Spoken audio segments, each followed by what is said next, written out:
Hello everyone, it's Brother Randy with Milk Ministries. Welcome to video 4. Everything you wanted to know about the Sabbath, but were afraid to ask. Now, if you've watched video 3, you know that in this video I want to discuss some of the specifics concerning the Sabbath. What is the Sabbath? What's the real purpose of the Sabbath? How does one keep the Sabbath? What are some common misconceptions about keeping the Sabbath? And of course, what do you do about that job? Now, although we are given some basic instructions on how to keep the Sabbath, we're not given a lot of details, and that lends itself to there being a lot of varying interpretations on what it means to keep the Sabbath. Yes, one man's list of the do's and don'ts will vary greatly from another man's list of do's and don'ts. Now, while that's not necessarily a bad thing, it tends to be because a lot of people make the Sabbath into a burden, or they violate the basic instructions, or they are very critical of a brother who may not see things the way that they do. Now, as I represented in the third video, one of the biggest problems that people have with even learning about the Sabbath is the fact that they work. So they don't want to learn that they need to quit their job, or, it's just they don't want to deal with it. So they just basically hide their eyes from the Shabbat. Pretty much everyone has the wrong attitude about the Sabbath. We tend to look at the Sabbath as, look at all I'm going to have to give up. I'm going to have to give up all these things. And I can relate to that personally. I went into the Sabbath kicking and screaming. Now, let me give you a little analogy here. If you got called in your boss's office on Monday and your boss said, "Hey, I just want to let you know we're going to give you 52 extra days of vacation from now on, every year," how would you handle that? Would you look at that as a burden? If you were going to get 52 extra days of vacation a year, would that be a bad thing for you? Of course not. And essentially, that's pretty much what the Most High God wants to do for you. He wants to give you a day off once a week, and not any day. It's not one day in 7. It's the day that he picked, that he set apart, which is the 7th day. You don't get to pick which day the Most High set apart as holy. Okay? So he instructs us, he commands us on the 7th day to cease, to rest, to cease from our labors. That's really what it means. Most people think the Sabbath is about resting, and it's more ceasing. Resting is not the best interpretation. It's about stopping business as usual. He doesn't want you to labor. He doesn't want you to engage in commerce. This is about stopping business as usual and recognizing your Creator. Okay? So he's commanding you to rest one day a week, and you're looking at it like it's a bad thing. I did. Like I said in video 3, man, I got grass to cut. I got a list of things to do. I did not want to keep the Shabbat. I went into it kicking and screaming. And then I discovered that, the Shabbat actually starts at sunset on Friday. So now I got to give up Friday night too? And I was grumbling. But you know what? I can tell you, I started keeping the Sabbath for one reason and one reason alone: obedience. And if for no other reason, that's exactly why you need to start keeping the Sabbath as well. Simple, elementary obedience. Okay, we're talking about one of the literal 10 commandments here. The Most High God spoke it like thunder and wrote it in stone, and you don't obey it. 99.9% of the people they literally do not obey the voice of God. So I kept the Sabbath out of simple obedience, and man, I tell you what, it won't take you long to learn that Sabbath is a blessing. It's a huge blessing.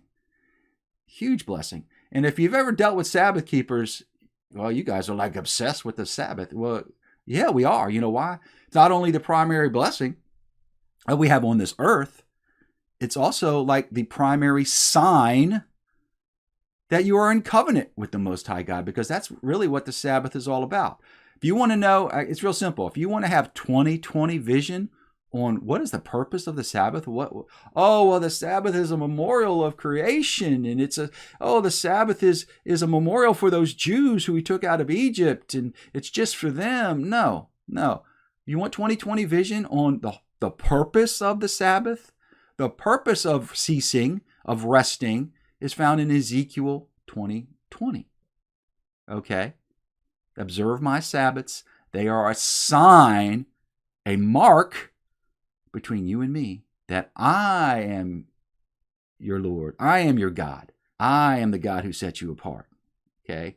That's the point of the Sabbath. It's like figuratively speaking, it's like a wedding ring. It's a sign for the whole world that you worship the one true God who is the maker of the heavens and the earth. That's why you keep the Shabbat. It's not all about, oh, well, he just wants you to rest one day a week. No, it's a sign. It's the mark that you were set apart by the one true God. So that's the purpose of the Sabbath. Resting and ceasing is what one does, but that's not the purpose of the Sabbath. So you need to understand that. So when I keep the Shabbat, I'm showing everyone around me that I am in covenant with the one true God. Okay? And it's in covenant. It's not a sign of the old covenant. See, that's what people like to throw out there. Oh, well, see, the Sabbath is a sign of the old covenant. Really? Find those words strung together in one sentence in this book, and I'll concede. Guess what? You're not going to find that. Nowhere in this book does it say the Sabbath is a sign of the old covenant. That's one of the excuses that people throw out there. They bottle feed to the masses. Well, you see, brother, the Sabbath was a sign of the old law covenant. We're not under the law. We're under grace. We're in this new dispensation, and the Sabbath is a sign of the old covenant. Not in this book. Doesn't exist. Does not exist. Again, eisegesis versus exegesis. The doctrines you're taught are based on what somebody says the book says, but not on what the book says, because you will not find that written in this book. Neither will you find written in this book that Jesus is your Sabbath rest. It's not there. Does not exist.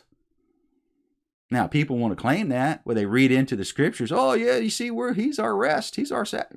Nowhere in this book does he say he's your Sabbath rest. Nowhere in this book does it say it's a sign of the old covenant.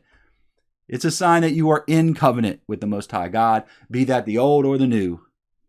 And speaking of the new, the majority of Christians have no idea what the new covenant even is. You want to know what the new covenant is? Read Jeremiah 31. Okay? What is the new covenant?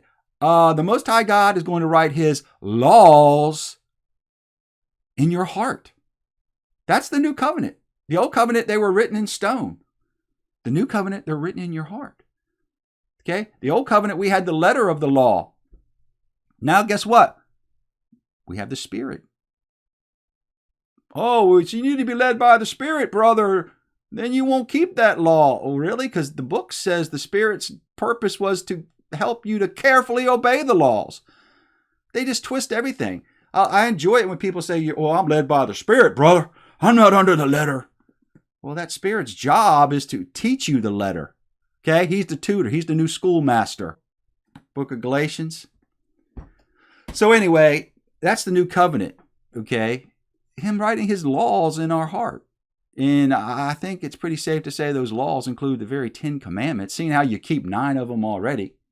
And then you got people who want to deny that they keep any of the commandments. Well, I don't keep any of the commandments. I keep the law of Christ. The law of Christ is somehow different than the laws of God. I mean, it gets crazy. Okay, so let's get back on track here. I didn't want to keep the Shabbat. You don't want to keep the Shabbat because you're looking at it like all the things I got to give up. Wrong attitude, people. The devil's trying to trick you. He's trying to trick you. But you know what? You've got to do it out of simple obedience, if nothing else. Just simple obedience. Go into it kicking and screaming.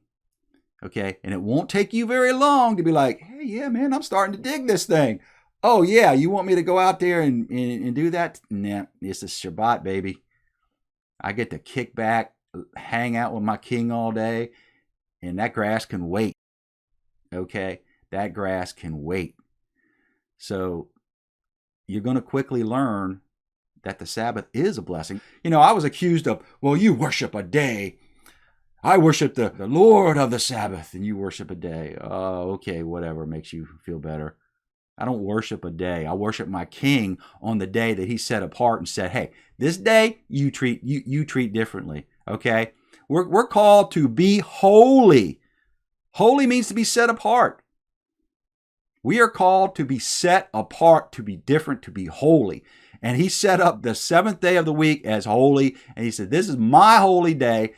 You treat it holy. You treat it differently. You don't profane my Shabbat. You don't treat it common. What are you taught? You're taught to treat the Sabbath as common. It's like any other day. Oh, but Sunday, you see, that's the Lord's Day. No, it's not. Video 1, Lord's Day deception. This whole idea of Sunday being set apart doesn't exist. It's a counterfeit. It's a counterfeit from the master of deception. That's his day. You know, I heard Seventh Day Adventist, okay, many moons ago, they referred to Sunday as the mark of the beast. Well, not exclusively, okay. There's lots of marks. You know, like, that's interesting. Why are they calling Sunday the mark of the beast? Didn't understand it at first. Guess what? I get it now. You know, we all know about the Antichrist and the mark of the beast, right? So where's this mark that you're going to get, right? Where's this mark? Well, it's going to be where? On your forehead and on your hand, right? Forehead and hand. The mark of the beast. Read Deuteronomy 6. Most High has his mark. Guess where his mark is? His sign. Forehead on your hand. So what's the whole forehead and the hand thing? It's called Shema. Hear and do. Hear and do. Get it up here, right between the eyes. This is what I'm telling you. Don't just hear it. Do it. That's my mark. Shema. Hear my word. Do my word. If you hear my word and you don't do my word, you're not my child. Because, hey, if you say you know me, you don't obey me, do it, you're a liar. I didn't say that. He said that. Okay? Shema. So who are you going to shema? You're going to listen to the Most High God's words? His literal words. Came down on a mountain and spoke like thunder and wrote in stone. Or are you going to listen to your pastor who says, oh, yeah, no, we keep Sunday. No. So anyway, yeah, I understand why the Seventh Day Adventists call the Lord's Day the mark of the beast. I know that's a little scary, and you may not understand it now, but you will. This is about who you obey, people. Whose mark do you carry? And I'm not saying you can't go to church on Sunday. Okay? I'm not saying, it's a sin to go to church on Sunday, but don't think it's the Sabbath. Don't even call it the Lord's Day. I mean, it doesn't exist. Okay, let's start with trying to get you to not profane the seventh day, which again is sunset to Friday night to sunset on Saturday night. And on that note, let me add that I mentioned that when I found out that I had to keep Friday night, I grumbled. Now I see the wisdom in that. It's real simple. If I've got something I need, a task that I need to do, I can do it early on Friday. Or I can do it late on Saturday. Now, if it was the entire day, then if I had something to do on Saturday, I'd be out of luck, wouldn't I? But at least I know, hey, if I have to do this physical, toil, I can do it after sunset. Or on Friday, I can do it before sunset. So see, I see the wisdom in that now. And I don't see the Sabbath as a burden as I initially did. It's like a date night with your king. And you don't want to do it. You know why? Because Satan's deceived you. He's got you looking at all you're going to give up rather than all you're going to get. And again, you're not going to discover this unless you start keeping the Shabbat. Now, let's go right into what about the job? What about the job? Now, I said in video 3, you people who are concerned about the job, you're going to like what I have to say. Now, hopefully you didn't think I was going to tell you that it's okay to continue. Oh, you can work all you want on the Shabbat, no problem. That's not what I'm going to tell you. But what I am going to tell you is this. Listen, initially, here, let me give you this analogy. Let's say you go into your favorite restaurant and one of your favorite things there are their French fries. They just have the best French fries in the world. So you walk in, first thing you smell is those fries you've been thinking about all day. You sit down, you place your order, and you go to order fries, and the waitress tells you, "Oh, I'm sorry, sir, we're all out of fries." and you're a bit confused because you smell them, and in fact you looked over the counter and you saw them there in the basket, and you're like, so you start like, what? Oh, well, no, that's not a full order, sir. That's only like 2/3 of an order. So there's 2/3 of an order of fries over there hot in that basket, but she's not going to give them to you because it's not a full order. What are you going to suggest? You're going to say, well, can I have what's left? Because you know what? 2/3 is better than nothing. And that's what I'm going to tell all you who are working on the Shabbat. Rome wasn't built overnight, okay? You're not going to go from not keeping the Sabbath to a perfect Sabbath keeper overnight either. So why don't you start with all the time that you're not at work? Start there, okay? Start there. Don't use that, well, I can't get out of my job, so I'm going to hide my eyes from his Shabbat as the reason you don't keep it at all. That's, again, I say, well, what about all the other time that you're not at work? Are you honoring that? Are you setting that time apart?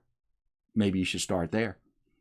And you know what? When you start there, you're going to discover that you like it. And then you're going to be all on board for changing that schedule, or maybe even getting a new job. And hopefully you'll have the Most High on your side, because he'll see that, hey, look, you started keeping the parts of my Shabbat that you could, and now I'm going to help you get out of that job. I'm going to give you a better job, a different schedule, you know?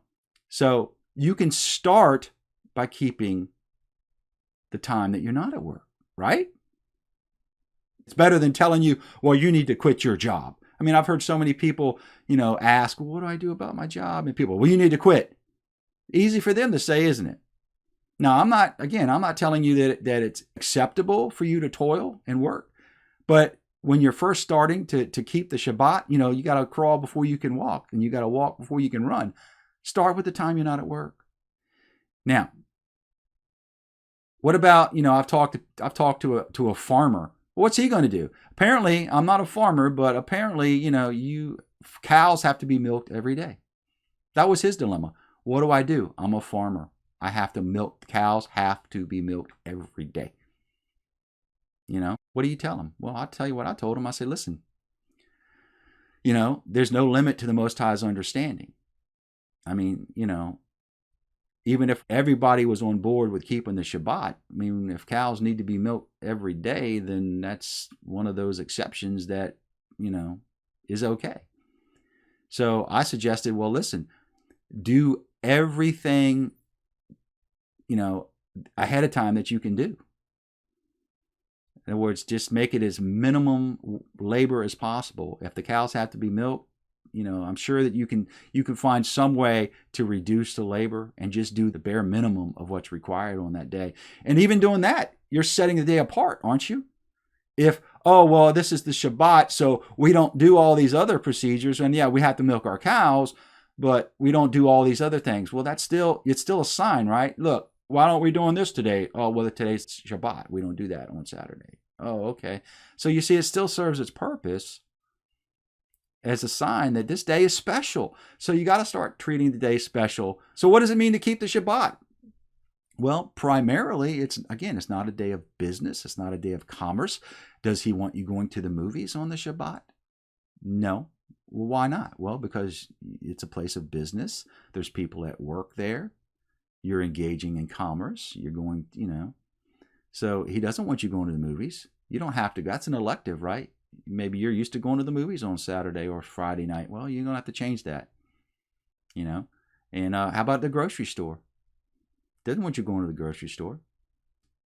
Now, that doesn't mean that you wake up Saturday morning and you've got this newborn infant that's on formula, and you go to get the new bottle of formula, a new can of formula, and it's not there. And you're like, what happened? I thought that I had another can, and now I'm completely out of formula for my newborn. What am I going to do? Well, I tell you what you're going to do. You're going to go to the grocery store, and you're going to engage in commerce, and you're going to buy formula. Okay? Because you need it. If an ox falls in a ditch, you're going to pull it out. All right? There's no limit to his understanding. All right? Those are exceptions. I'm familiar with a gentleman who used to be so strict on the Shabbat that he would literally blow out his pilot lights. Yeah, people tend to do that when they first start keeping the Shabbat. They get real crazy with what they can't do. They look at it like, oh, I can't do this, I can't do that. He used to literally blow out his pilot lights. He got sick, and he had to go and buy medicine on the Shabbat. Now, obviously, he didn't consider that as, that was an exception. And I would agree with him. I don't think the Most High expects you to not go get formula or not get your medicine on the Shabbat. You're missing the point. Okay? You're missing the point. There's exceptions to his rules. He even says that, There's exceptions to it. You're going to pull your ox out of a ditch. You're going to get your baby formula. But that doesn't mean you get to go shopping. So again, there's exceptions to the rules. So you shouldn't look at as a Sabbath as a burden, because it's not. But you're never going to discover that unless you start to keep it out of this simple obedience. Now, even though the Sabbath's not meant to be a burden, as I've already stated, that doesn't stop people from turning it into one. Isaiah 58:13, if thou shalt turn thy foot from the Sabbath, from doing thy pleasure on my holy day, and call the Sabbath a delight, the holy of the Lord honorable, and shall honor him, not doing thy own ways, nor finding thy own pleasure, nor speaking thy own words. As you can see from this verse, we are not to seek our own pleasure on the Sabbath. And unfortunately, people will read this and not apply any context, and this precludes them from playing Monopoly with the kids, from going for a walk, from jumping in the pool, as all these things would be pleasurable, and I'm not supposed to have any fun on the Sabbath. Gee, that would be real exciting to look forward to each and every week now, wouldn't it? The only problem is that's not what this verse is telling us. This verse is simply telling us today is not a day for you to do anything that you please. It's not a day for you to bark out your own instructions. It's not a day to seek your ways and your pleasures to the point where you violate the Most High's instructions. It's not telling you you can't have any fun. It's simply saying it's not a day to do whatever you please. There are some restrictions, and you need to abide by those restrictions. Now, we go to Isaiah 56, verse 4. We read, for thus saith the Lord unto the eunuchs that keep my Sabbath and choose the things that please me. Take hold of my covenant. Obey me. Okay, and that obedience means not adding to his instructions just as much as it means not taking away from them. He's not telling you you can't play Monopoly. He's not telling you you can't go for a walk. He's simply saying, obey my word. Hold fast to my covenant, to my instructions.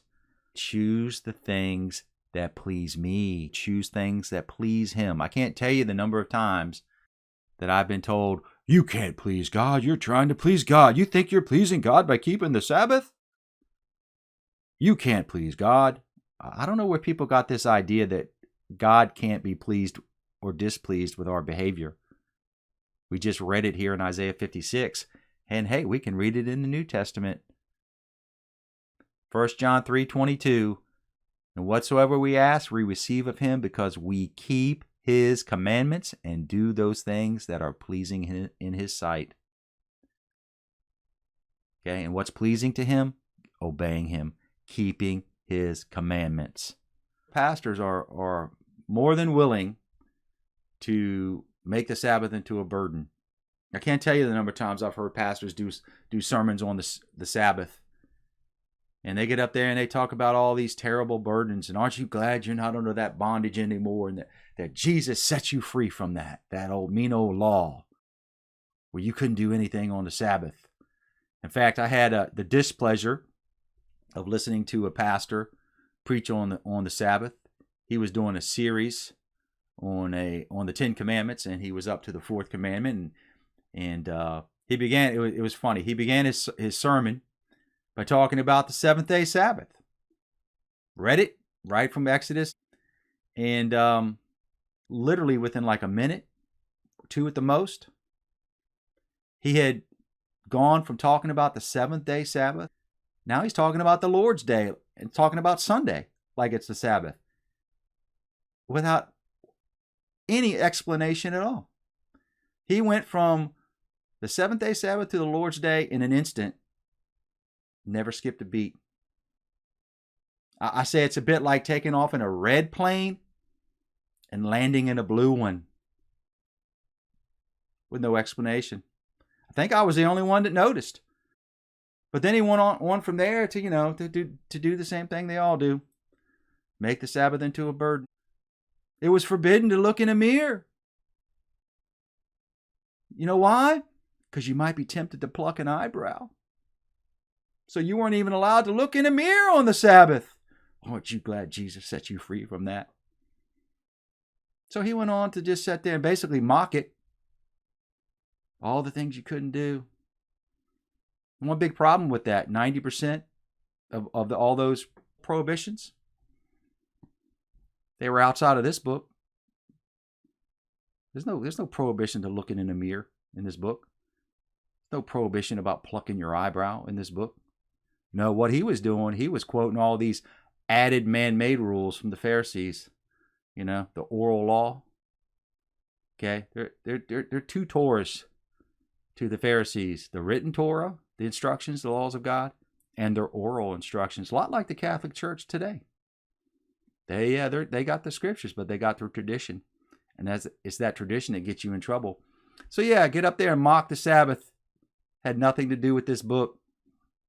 Okay, they all do it, and then talk about, aren't you glad that you've been set free from that bondage, brother?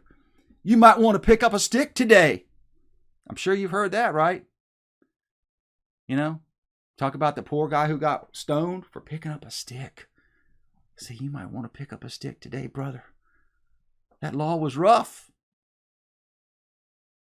In fact, there's one particular individual who I have an utter disdain for. I say it, the scriptures speak about how Satan disguises himself as an angel of light. So why should we be surprised that his ministers disguise themselves as ministers of righteousness? Ministers of righteousness? That's what the book says. And I say, if that's true, and I believe that it is, and I believe it's more true than people think. Okay? Won't that be an interesting revelation? But if that exists, and I believe that it does, if this guy's not disguised as an angel of light, then they don't exist. Because this guy I just disdain him. And I'll be calling him out by name soon enough. Okay? He likes to exploit young people. And he had a youth group there, and he was doing a service on the Sabbath. And he was talking about this poor guy who got stoned for picking up sticks. And he said something like this to these kids. But what if I wanted to pick up a stick? I don't know, buddy. Was it in your way? This whole nonsense about the guy who got stoned to death. This poor old guy, he just went out there and picked up a stick. And next thing you know, Moses is throwing rocks at him. That guy did not get stoned for picking up a stick. Picking up the sticks was just the vehicle. Okay, you want to know why that guy got stoned? All you have to do, it's amazing what context will do for you. Okay? Just back up one or two verses where it talks about this poor guy who was picking up a stick. He's just innocently, he picked up a stick. No, he didn't. He willfully and purposely defied the commandments of the Most High God. He basically thumbed his nose at God and said, I'm going to do what I want to do today, and I want to go out and pick up sticks, and I don't care about your instruction. Okay? That's what he did. That's what he did. That's a wee bit different from innocently picking up a stick, isn't it? I have no problem with picking up a stick. I have no problem with lighting a fire, kindling a fire on the Shabbat. Again, context, context, context. I'm not going to go out there and defiantly pick up sticks and say, heck with you, God. Oh, you can't light a fire. You can't come out of your house. You can't, they make the Sabbath into this terrible burden. I light a fire. I have no problem whatsoever with lighting a fire. Okay? You know why? Because the context of not kindling a fire on the Shabbat is that of working. Fire was an integral part of one's job. Okay? And the Most High God didn't even want them to keep the fire, to kindle the fire. What does that even mean? Well, when you have a nice big roaring fire that you need for your occupation, and then you're going to take the day off, well, the fire's going to go out. If you can keep those coals hot when you go to relight that thing, the next time it'll be easy to light. Let your coals go out. That's all he's saying. I don't even want you to kindle those coals to keep them hot on my Shabbat. I don't want you to think about work. Okay, so let it take a little extra time to get that fire started. That's all it's saying. It's not saying you can't light a fire. Are you serious? How do you think people kept warm? By a fire. How do you think they had light? By fire. Do you really think the Most High God expected you to be cold in the dark? Seriously, do you think that's what that verse means? Speaking of light, again, fire was used for light. Fire was used for warmth. I got people want to say, "Oh, you don't keep the Sabbath. You have your lights on." Yeah, I do. Well, you see, you're buying electricity. Well, I guess technically you're right. I am. Really? So let me get this straight. If we're all in the land and we're all on board for keeping the Shabbat, we're going to sit home in the dark? As automated as things are, I'm pretty sure that somebody's going to have to be an electrical plant somewhere to keep the lights on. Exceptions to the rules, people. Necessity. I don't think the Most High God expects us to be in the dark on the Shabbat. I don't think the Most High God expects us to be cold on the Shabbat. The Orthodox Jews are so, even to this day, about lighting a fire. They won't drive a car. In fact, they have special elevators that don't emit a spark because a spark is like a little fire. With all due respect to them, I don't think that was what was meant by don't kindle a fire on the Sabbath day. I don't think that spark is what he had in mind. In fact, I know a Sabbath keeper, and he agrees with him. I guess he doesn't drive a car either. I think that's going a little overboard, but hey, it's your business. That's what you think the instruction means. But if I don't think it means that, please don't be critical of me. What about my gas furnace? That's literally a fire. Literally a fire. So I guess I shouldn't run my gas furnace? Or is it the fact that it comes on and off automatically? But nevertheless, it's a gas furnace. So let me see. I'm not supposed to turn on my gas furnace because that's a fire, and I'm supposed to light a fire. So I guess I'm going to be cold. These people who want to condemn me for having my lights on, they want to strain out gnats and swallow camels, because that's basically what they're doing. You know what? Let's take care of the camels first before we start straining out these gnats. Let's get you to stop profaning the Shabbat before we start talking about whether or not, we should drive a car or use an elevator. Let's take care of the weightier matters first. Okay, there's lots of good questions. I mentioned earlier about, does the Most High God want you going to movies? No, I don't believe he does. I don't believe he wants you going to the movie theater. Okay, because again, it's a place of business. You're out there. You're causing people to work. People say, well, they're not going to keep the Sabbath anyway. That doesn't matter. You're not supposed to. They're your servants. Okay, you're paying them. They become your servants, just like a waiter at a restaurant. It's funny. I talk to people all the time who want to try to tell me that they keep the Shabbat, okay, on Sunday, or pastors love to say, we keep Monday as our Sabbath. See, we have to prepare on Saturday and we work on Sunday, so Monday is our Sabbath. Okay, well, let me ask you a question. So you're telling me that when you take Monday as your Sabbath, you don't go out to eat, you don't go to the grocery store, you don't do this, then that's where they want to start calling you names, because they know they're lying through their teeth to you. They don't honor Monday as the Sabbath. They go out and they engage in commerce. So they're lying to you, trying to tell you that they keep Monday as their Sabbath. And again, it's not your Sabbath. It's the Most High's holy day, my Sabbath. Okay? And if you're keeping it on Monday, you missed it by a couple days, buddy. But anyway, back to this movie thing. So yeah, I would say no. He doesn't want you going to the movies because again, it's a place of business. Now, what about streaming? I mean, come on, let's face it. Most of us, we got subscriptions to a streaming service. Well, is it okay to stream a movie? Well, that would be one of those gnats, wouldn't it? That's kind of between you and your maker. Now, I can tell you personally, I wouldn't stream a secular movie on the Shabbat. I wouldn't have any problem with streaming a religious movie on the Shabbat, And I guess, some people actually pay as they go, So that's another question. Well, what, a monthly subscription is one thing. What about if pay as you go? So I got to buy this movie on the Shabbat. Would that be buying and selling on the Shabbat? Well, technically it would be. I mean, I don't know. Again, that's between you and your maker. That's some of the minutia, the fine details. And speaking of subscription services, now I'm not going to name any names, but, I dropped the one that I subscribed to, which was, the king of them out there. I couldn't do it anymore. You know why? And as much as I enjoyed it, it was great. I loved it. There was a lot of content, a lot of religious content, a lot of spiritual stuff, a lot of wholesome movies that you could find.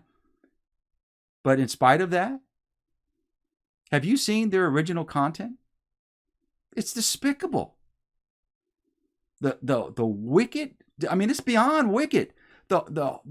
It's beyond evil what this company is producing. Okay? And guess who was supporting that with their money? I was. I had all I could stand. I was like, no, look at this horrid, wicked, evil stuff that this company's producing. And I'm helping them to do it. No, not anymore. I canceled my subscription. And I'm glad I did. Yeah, I miss not being able to just stream what I want to stream, but I'm not going to support it. And I'd suggest you take a hard look at that, my brother. Go search some of their original content, their own productions. Horrid, despicable. It's just incredible, the evil that we're experiencing in our country right now. Isn't it? And you know what? The godlessness that exists in our country right now, you know what I say about that? I lay it at the feet of these pastors.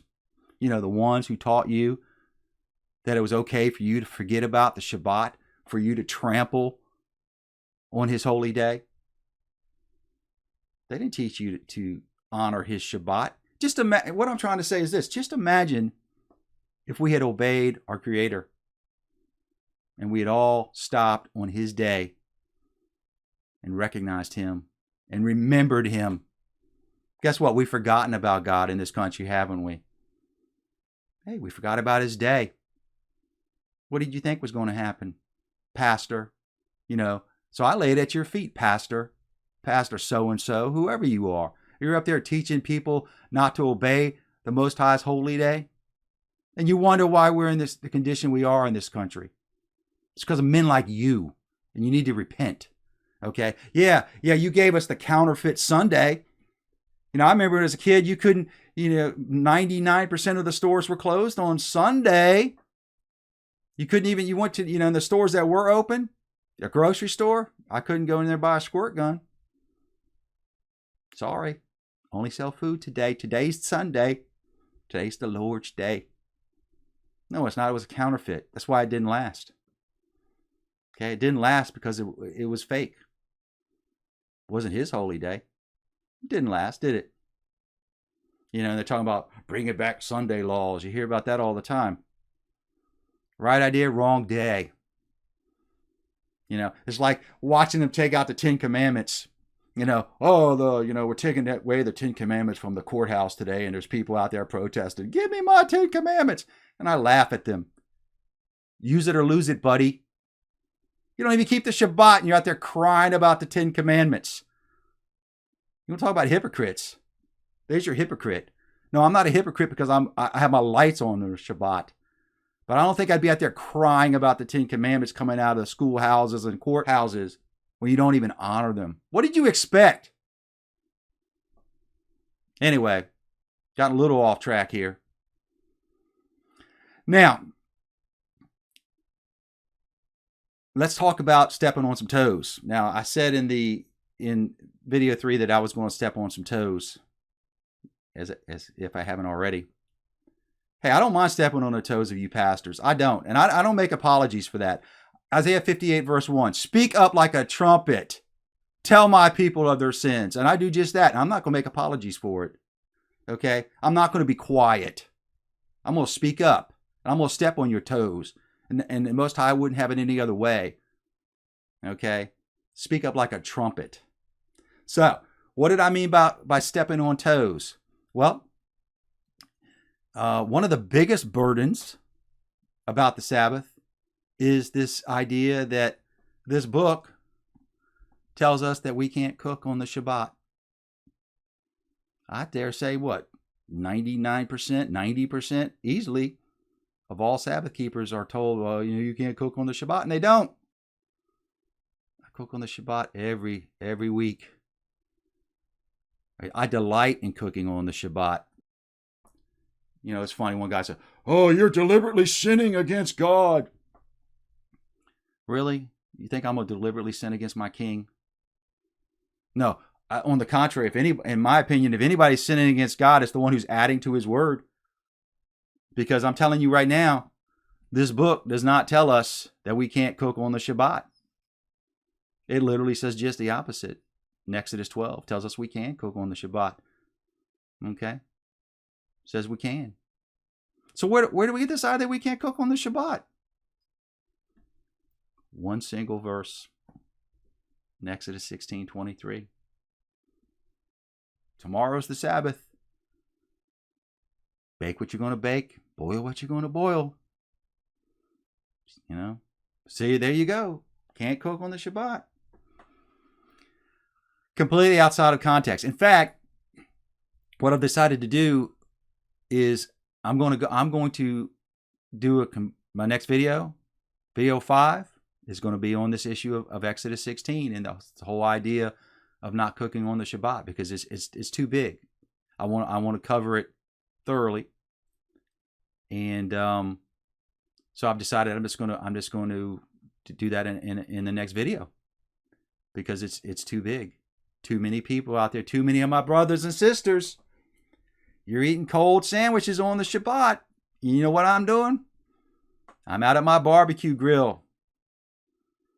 And I'm offering a pleasing aroma to my king, and I think about you almost every week. And I'm like, man, all these people think that you can't cook on the Shabbat.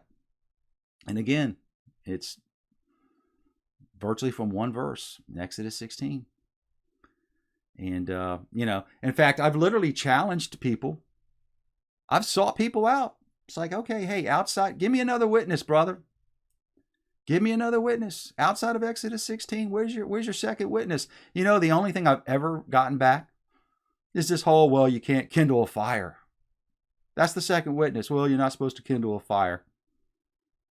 What about a microwave? That's not a fire. Oh, I guess maybe it makes a spark. But yeah, that's it. That's, second witness. Well, you're not supposed to light a fire. I'm sorry, that's not good enough. You don't have a first witness, because Exodus 16:23 is not telling you that you can't cook on the Shabbat. If you want to know why, and I would hope that you would, that you'll watch the next video, because I'm going to talk about, the gross misinterpretation of Exodus 16:23. Okay, so I hope that you'll watch it.